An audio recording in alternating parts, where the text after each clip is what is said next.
What's up, Bassketeers? Josh Fossgreen here. Today we are continuing our series on rhythm fundamentals.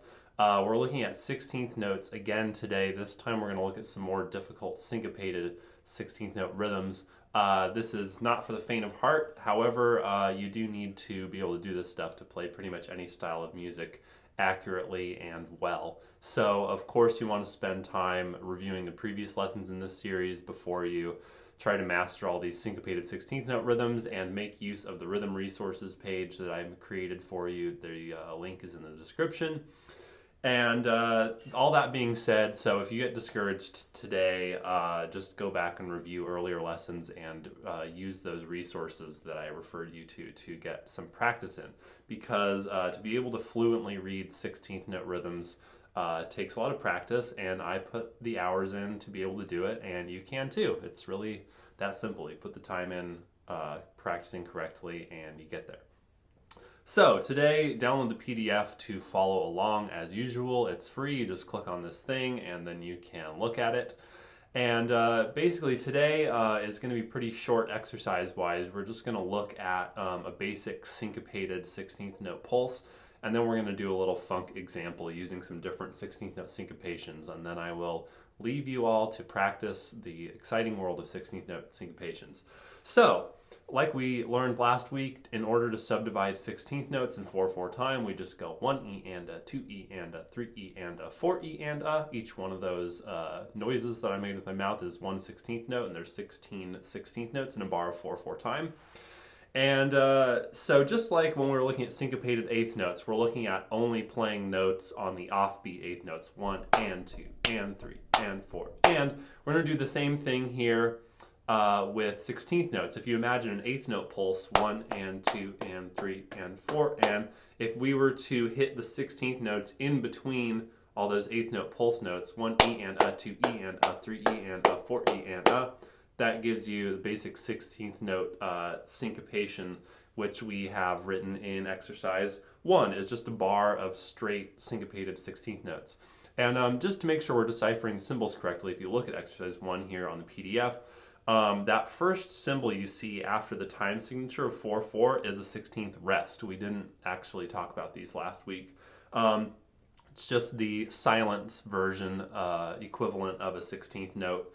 You can see that it's got two little dots attached to the stem there, and the 16th note has two flags attached to its beam. So the number of beams and dots and stuff matches up on those in a way that makes sense. That bar there in exercise 1 is just a series of 16th rests followed by 16th notes. So if we look at those first 4 events there, we've got a 16th rest on 1, a 16th note on the E of 1, a rest on the and of 1, and then a note on the of 1. So we've got 1, E, and And then same thing on beats 2, 3, and 4. 1, E, and 2, E, and 3, E, and 4, E, and So it's pretty simple conceptually. We're just hitting on the E's and the Us, but to actually do it is a little more difficult. So let's give this a try. Here's a metronome at 60 BPM.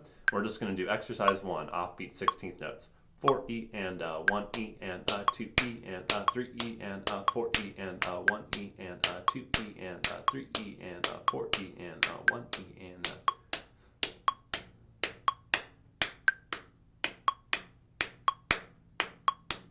So if you haven't done this before, that was probably hard, but if you just practice it, it will become easier. One tip I will give you with your metronome: a lot of metronomes have a setting where right now we have it clicking quarter notes. It's just going 1, 2, 3. What you can do is have your metronome click either an 8th note or a 16th note pulse. So it'll go beep, bop, bop, bop, beep, bop, bop, bop, beep. So you still get a strong click on 1, 2, 3, 4, but it'll subdivide those 16ths for you so that you can find where they are in the beat a little more easily. Because especially at the speed we're going at 60 BPM, I had it that slow because it's easier to fit in the subdivisions without having to go 1 and 2 and clapping too fast. But the thing that's actually more difficult about a slow metronome is you have more time in between a metronome click and a metronome click. So there's all this territory where you can misplace your 16th notes. So a faster metronome speed makes it easier to stay with the click, but it makes it a little harder to do those syncopated subdivisions. So you kind of have to balance it for what your particular challenges are in any given practice session. But having your metronome do subdivisions can be helpful. So that's the basic idea with syncopated 16th notes. It's really no more mysterious than that. The trick is rhythms that combine on-beat and off-beat 16th notes, which I have written out below exercise 2. But let's go ahead and let's just jump into exercise 2 here. If we look at this, I've got a lot of different 16th note rhythms in this little 2-bar funk example, and another trick I want to give you for actually reading rhythms like this is to break it up into beats. So we're in 4/4 time, so there's 4 beats per measure. So when you look at that first bar, which has that E7 sharp 9 chord symbol above it, it might look like gibberish at first, but if you can separate all those notes into here's beat 1, here's beat 2, here's beat 3, here's beat 4, it's a lot more digestible, and of course you need to be able to do that in order to play along with a metronome, because the metronome is counting out 1, 2, 3, 4. So you need to know when you should be lining up with the metronome. So let's actually digest this just intellectually. I'm going to look down here so I know what we're talking about. So beat 1, we've just got those first 4 notes. So that's 1, E, and So we can kind of write that off. That's beat 1. We got it. Now, remember, 4 16th notes equals 1 beat, because 4 groups of 4, 16, 16, 16th notes is 1 bar, 4, 4. So we need the equivalent of 4 16th notes or 2 eighth notes or 1 quarter note to make up 1 beat. So we've got those 4 16th notes at the beginning of the bar. Then we've got a 16th rest, a 16th note on a G, a 16th rest, and a 16th note on a G sharp. That's 4 16th notes there. Rest, G sharp. So that's beat 2.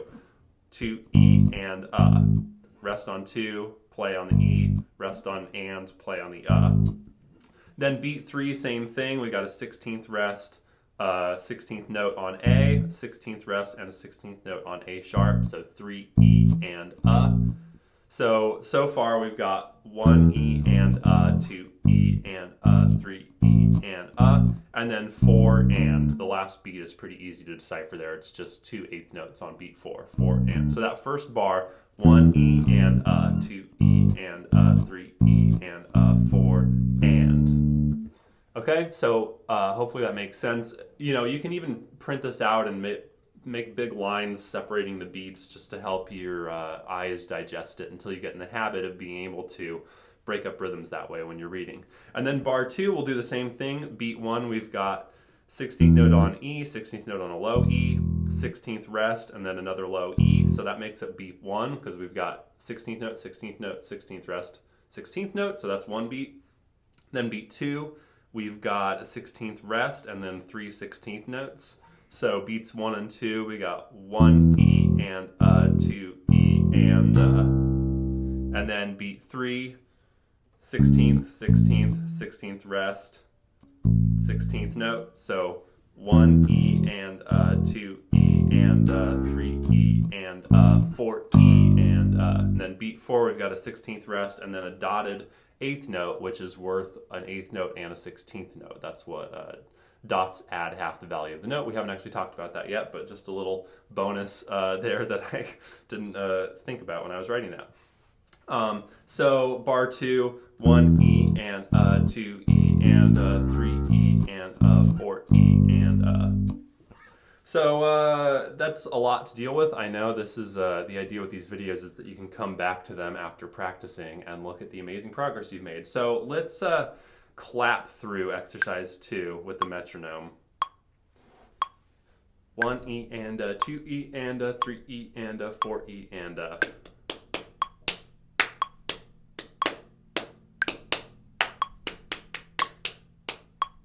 All right, if that was too challenging to clap that out, don't worry about it. After all, this video is to introduce you to 16th note syncopations, and this is a pretty challenging rhythm. So you might actually have an easier time just playing this along with me. I'm going to speed up the click to 80 here, and you can just go by ear if you want to just play this cool little funk groove. Got a kind of syncopated drum groove to play with here. 3, 4.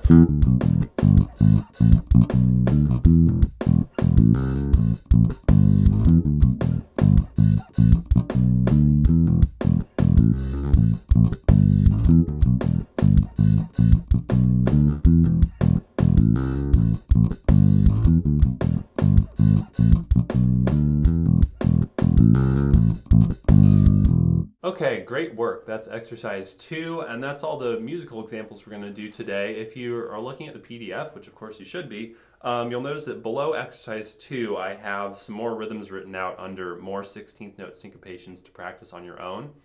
And these are, I think it's a pretty complete list of all the 16th note syncopations you might encounter. Now, the issue here is that there are some percussively equivalent rhythms that may be written in slightly different ways, which I've written there too, to be aware of equivalent rhythms that are written slightly differently. For example, you might have a 16th note followed by a 16th note rest written just as an 8th note, which would start in the same place. It would just hold over for 2 16th notes rather than being real short. And a lot of times when you're reading written music, it's not, it's written a certain way, whether, an 8th note versus a 16th with a 16th note rest, but you kind of have to use your musical sense to determine what the note length should be anyway. So for reading purposes, there are a lot of rhythms that are equivalent in terms of when you pluck a note, but they will look different on the page. So that's another thing that requires a lot of practice and review. And again, use the rhythm resources page that I've made for you guys. It's got links to a lot of great sites that have stuff that you can practice reading and little web tools you can use and stuff. I really recommend that you check that out, because if you just watch these videos, you're not gonna get to the level of rhythmic mastery that I'm hoping for you guys. You really need to practice on your own as well, like I did, to be able to teach you guys this stuff.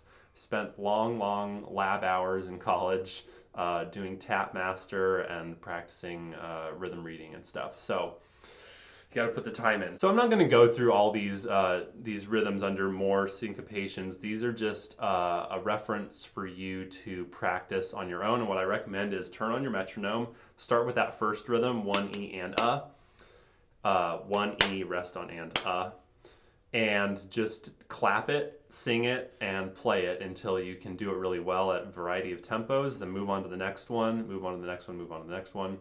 And of course, like I said, be aware that sometimes these will be written slightly differently, which you'll encounter when you're doing all the reading practice that I recommend that you do. So that's pretty much it, you guys. This just takes a lot of practice, but as you can see, it's very simple math. It's just fractions and addition and all stuff that we all covered in elementary school. It's just a matter of being able to do it. And it takes practice. And if you're interested in playing, any modern musical style, whether it's rock or pop or especially funk or jazz, you really need to kick butt on 16th note syncopations. So, and everything we've covered, quarter notes, 8th notes, syncopations on 8th notes and 16th notes, and just getting in the habit of practicing with a metronome and a drum machine to work on your groove, which we'll cover more specifically in the future, because rhythm and groove aren't exactly the same thing in my mind.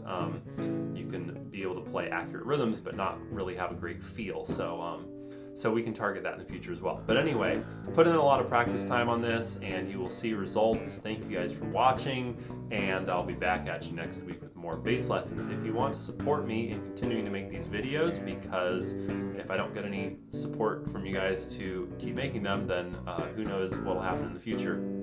I encourage you to do that. You can check out my Patreon page where you can get rewards for contributing a very small amount on a per video basis, or you can make one-time donations through my website with PayPal or Venmo. And I really appreciate that. And I know some of you guys don't have the finances to contribute, in which case I really appreciate you sharing my videos on social media and that kind of stuff. Even if you don't want to share bass lessons because none of your friends play bass, you can share some of my original music or something. And I really appreciate that. For reals. See you guys next week. Be excellent to each other and party on, dudes and dudettes.